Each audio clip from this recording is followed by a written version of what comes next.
ప్రభాస్ కథానాయకుడిగా నటించిన ది రాజాసాబ్ జనవరి 9న విడుదల కానుంది.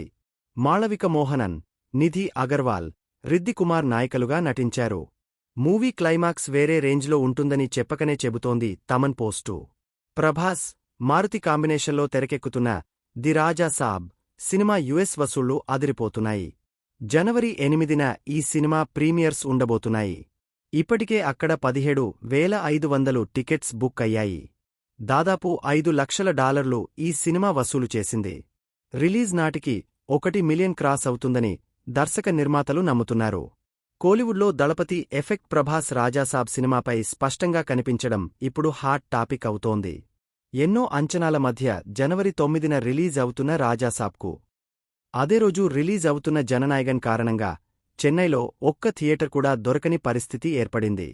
దీంతో రాజాసాబ్ టీం కోలీవుడ్లో మాత్రం తమ సినిమాను జనవరి 10న రిలీజ్ చేసేందుకు నిర్ణయం తీసుకుంది. దీంతో ప్రభాస్ సినిమాకు మరీ ఇంత అన్యాయమా అనే కామెంట్ వస్తోంది సోషల్ మీడియాలో.